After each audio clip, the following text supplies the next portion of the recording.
Hello everyone. In this lecture, we are going to talk about the history of big data, history of Hadoop, how these terms evolved, and what are the major milestones which have been there throughout our journey.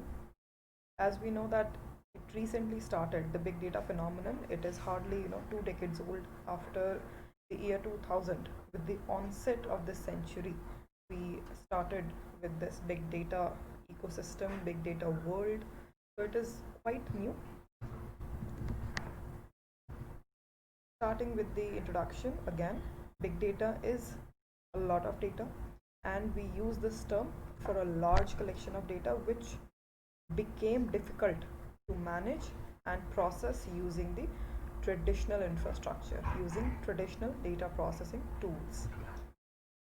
It is difficult to store, yes. It is difficult to collect, yes. It is difficult to maintain, it is difficult to analyze, and it is difficult to visualize. So if you look at all of these words individually, it is a separate field in itself. Storing big data can be a separate vertical. Collecting big data can be a separate use case or a separate problem. Maintaining the big data, maintaining your historic data in a particular format, in a particular manner, at a particular place, that is a challenge, that is a vertical. Analyzing how you're going to analyze it, what mining tools you're going to use, what mining algorithms you're going to use, and then visualizing. Because in the end, not everyone is a computer programmer who can understand the technical jargon. So you have to visualize what you found as well. All of these words, it might look redundant that I'm saying it over and over, but it encompasses the entire ecosystem. If you bring together different tools into one bucket or one place, then you're going to find that one tool might deal with the storage, another might deal with the collection, another might deal with maintenance, analyzing. All of these verticals come together to form our big data ecosystem. Now we've talked about big data quite much, but technically, if you want to write the definition, this is the definition given by Gartner in 2012. Now you may wonder, what is Gartner, right? Have you heard this term, this name? Because most of the predictions, most of the general, future based podcast or predictive statements are given by Gartner only. And it is a global research firm which mainly works at analyzing trends. So they will analyze what is going on in the market, what is the meaning of the new technologies which are emerging, what is the future scope of those technologies. In 2012, Gartner gave an official definition for big data, and it was this: big data are high volume, high velocity, high variety information assets. These are the characteristics which we discussed. Big data has high volume, it has high velocity, it has high variety. So initially we had only three V's: volume, velocity, and variety. Later on we added two more V's and we made it five V's in total. But primarily, if you are asked this question, what are the basic characteristics or what are the three V's associated with big data? So you have volume, you have velocity, and you have variety. Big data are high volume, high velocity, high variety information based assets that require new forms of processing to enable enhanced decision making, insight discovery, and process optimization. So, in this definition, they have very smartly incorporated everything. When they're saying that it is an information asset, yes, it is an information asset. It requires new forms of processing. So, all the time you will be outdating, you will be updating your previous tools, whatever you're using, because the scale is going to increase every year, after every 5 years, after every decade. The scale and the magnitude will change, the challenges will change, and thus we will need new forms of processing always when we're talking about big data to enable enhanced decision making, so that you're able to make good decisions, you're able to take out information which is useful for you to make your future decisions. Insight discovery, discovering insights, hidden patterns, the deep wisdom hidden within the data, discovering those insights. And finally, process optimization, optimizing what you've been doing. If you're analyzing like 100 TBs of data, how you can do it in a fast and efficient manner. So these are again the verticals and domains which need work and which are constantly being worked upon while dealing with big data. Go through this definition 3-4 times at least. Big data is a term which is all comprehensive, including data, data frameworks, along with the tools and techniques used to process and analyze the data. This was one question which was being asked by many students, that what exactly is big data? Like, do we only call the data as big data, or the framework as big data, or Hadoop as big data, or Hortonworks as big data, whatever terms you were using. In totality, we use the term big data as an umbrella term to cover everything, including your data, including your hardware, including your frameworks, including your tools, including your techniques, whatever is being used to operate on that huge amount of data, which is varying with time, which is varying in volume, which is varying in variety, whatever you're using on it to gain information out of it, to gain useful insights out of it, that can be covered under the term big data, right? It is a holistic term to include each and everything. Starting with the history of big data. So it began in 2004 when Google released a white paper on MapReduce framework. They said that the entire data which is available on web, let us apply MapReduce on that. So it was a software type of a pattern, architectural pattern, to analyze all of the data which Google had at that point of time, because there was a lot of data. So they implemented MapReduce, and the result was the release of this paper, MapReduce paper. Then it was further implemented in 2005. In 2005, these two people, Doug Cutting and Mike Cafarella from Yahoo, they created Hadoop. That architectural pattern, that style was named as Hadoop, and what they did was they connected 5 to 20 nodes together to analyze a very large cluster of data.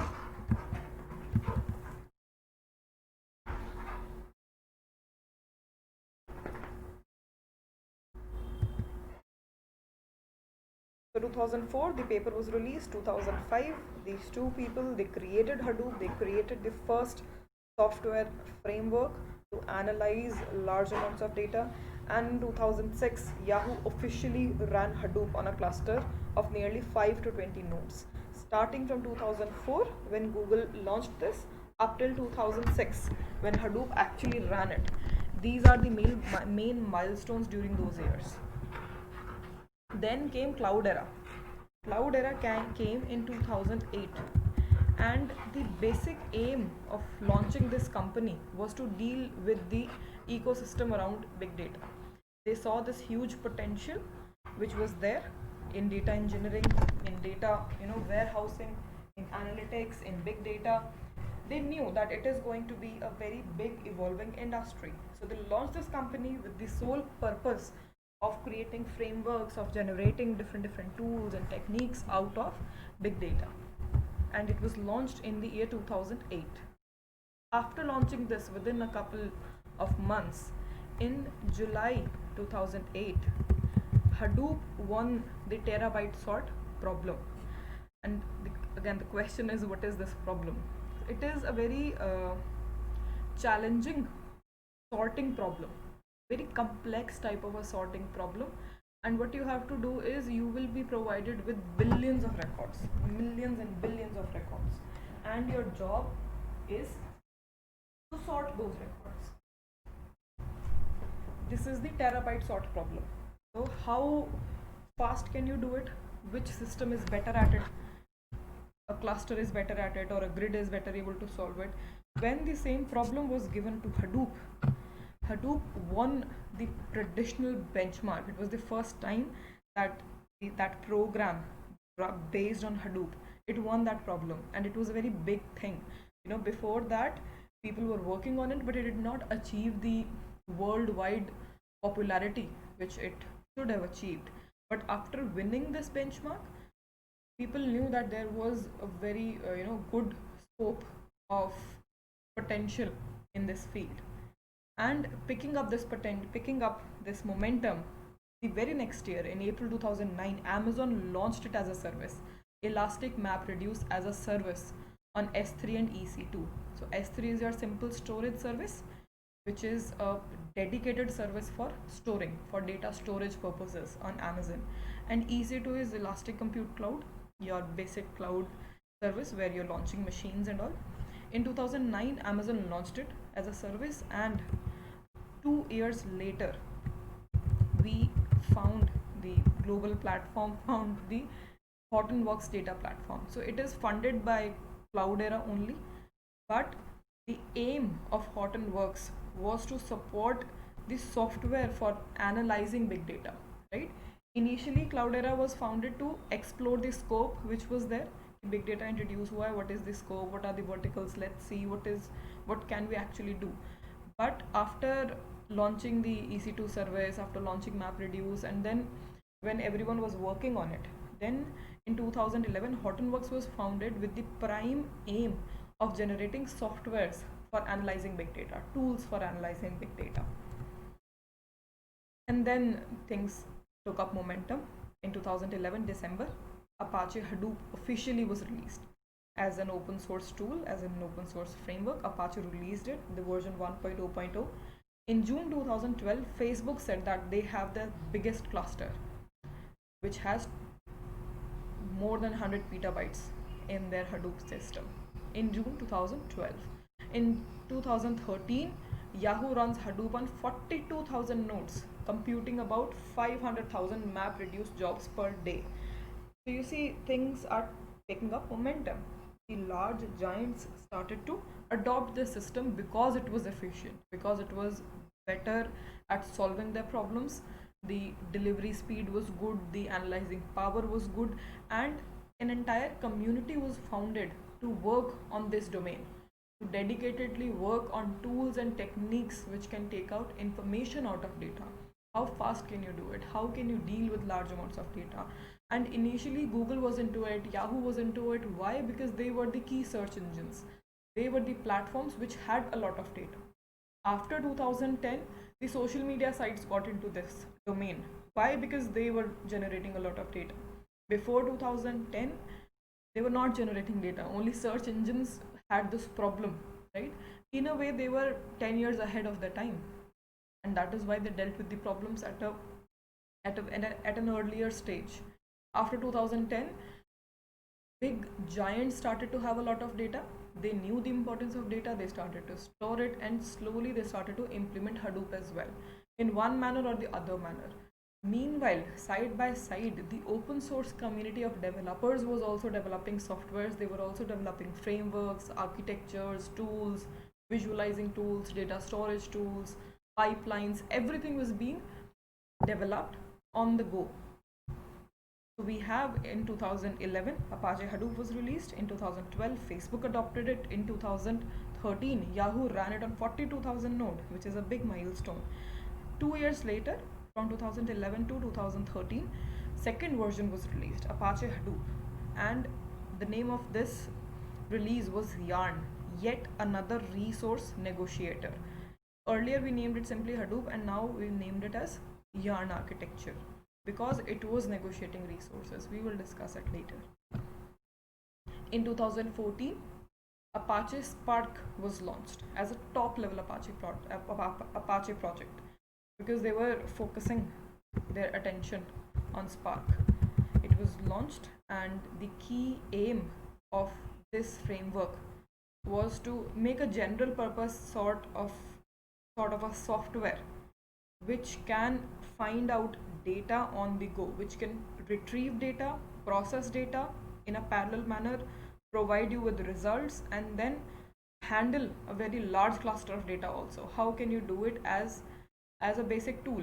कि मैं आपको बोलूँ that you can use Spark for your purposes. such type of a tool was not available.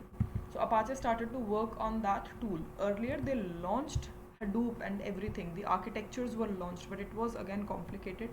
Developing Hadoop was very, it was developed in a user friendly manner, and the entire focus was provided to Spark because the software patterns were clear before this. When they talked about Hadoop, when they talked about Yarn, they knew what they were doing. The terminology was, fixed. It was stabilized. What is primary node? What is name node? What is master node? What is slave node? How you're going to manage that? All of those principles were clear, and then they started to build this framework for analyzing data in a parallel manner. In 2017, Hadoop 3.0 was made available, and in 2019, Hadoop 3.2 was made available. And constantly updates are being done. It is an evolving domain of technology. So work is constantly being done in this. So we started with 2004 with Google's MapReduce paper. It was implemented by Doug Cutting and Mike Cafrela from Yahoo. In 2006, Yahoo ran a basic Hadoop cluster on 5 to 20 nodes. In 2008, Cloudera was founded. After that, Hadoop won the terabyte sort benchmark. In 2009, Amazon launched the service, Elastic MapReduce as a service. In 2011, Hortonworks was founded. In 2011 only, Apache Hadoop was released. Then Facebook adopted it. Then Yahoo ran it on more than 40,000 nodes. In 2013, Yarn was released, Apache Hadoop 2.2.0 Yarn Negotiator. In 2014, Apache Spark project was launched. In 2017, Apache Hadoop 3.0 was launched, and then 3.2 was launched. So this is your history of Hadoop and the big data ecosystem in a way. There are many other tools, but they are not important. The key milestones are important. Now you must listen or learn about a lot of tools, a lot of small nitty-gritty terms, but they all fit under these umbrella terms somewhere, and I will show that to you very soon. Moving on, we have discussed the characteristics of big data. So we have volume, which is large amount of data again. We have velocity, the rate of change at which data is generated. Then we have variety, which is your type of data. So if we talk about types of big data or types of data under big data, we're talking about this only: structured, semi-structured, and unstructured, right?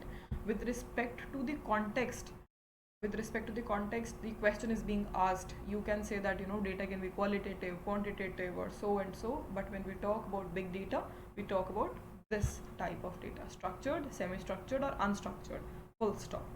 Metadata can also be included, but that comes under the semi-structured section. Initially, only 3 V's were included: volume, velocity, and variety. These initial V's were there. Later on, another V was added, that is your veracity. It is the degree to which data is accurate, precise, and trusted. Just think about it. What do we mean by veracity? You must be having a Twitter account, right? And you might tweet some information which is wrong, maybe related to some incident which has happened in the past time or may happen in the future, but you are sincerely wrong. But there are 1,000 other people who have promoted your post. There are 1,000 people connected to those 1,000 people who have further promoted it, and a chain has begun. Your post is now viral, it is all over the social media, it is trending, and everyone is propagating your post. Is it true? Does it hold any value? Right? At some point of time, the search engine or your social media platform based engine, they are going to take that post out if it has some implications. But if you talk about the accuracy of the data, it is not accurate, it is not trustworthy, but you can learn something from it. You can learn how many people promoted it, why they promoted it, what must be their concern, what kind of behavior those people have who have promoted it. Those are the additional values which can come out of it.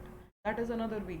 But for now, if you see at exact data, what is the accuracy of the data, what is the precision of the data, can you trust data or not, these questions come under the term veracity.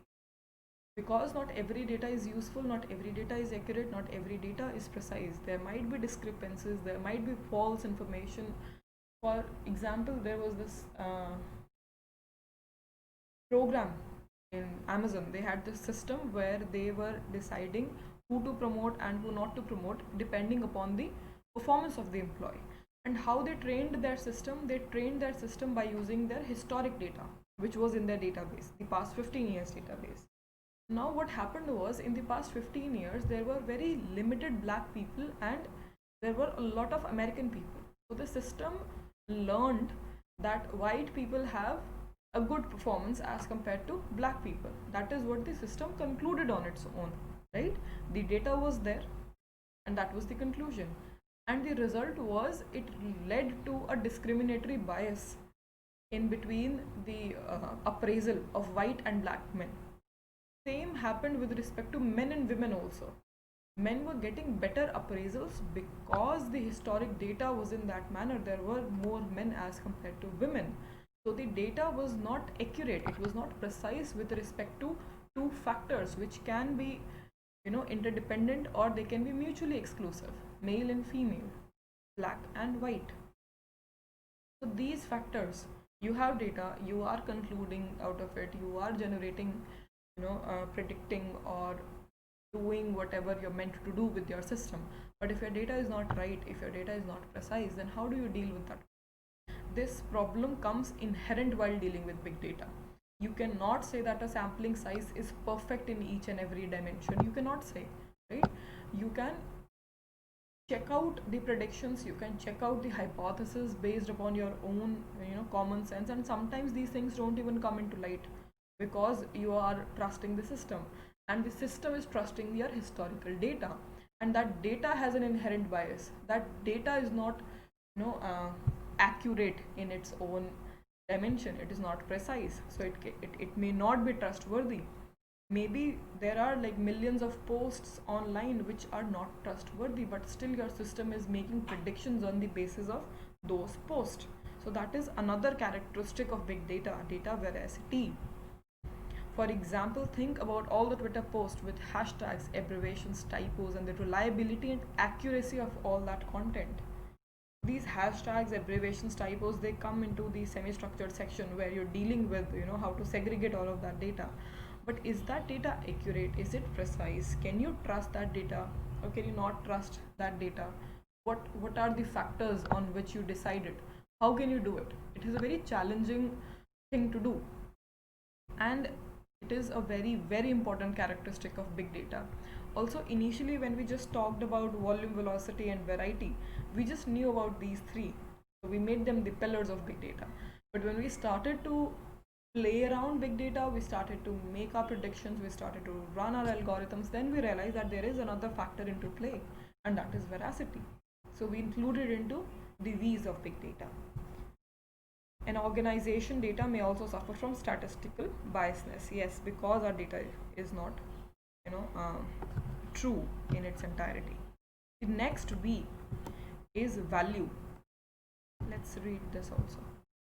Every good manager knows that there are inherent discrepancies in all the data collected. Uncertainty of data. Are the data clean and accurate? Do they really have something to offer? Low veracity and high percentage of meaningless data. Just go through this. The main idea behind this is, again, it revolves around the terms being accurate, being precise, and being trustworthy. Can you trust that data? What is the veracity of the data? It revolves around this. Is it integral in nature? Is your data following the integral principles? Is it, ethically correct or morally correct or not correct? Whatever your use case is, depending upon your use case, different parameters will come into picture. But to judge big data, what type of big data it is, you have to incorporate veracity into your dimension. The next V is your value. So we have volume, variety, velocity, veracity, and volume.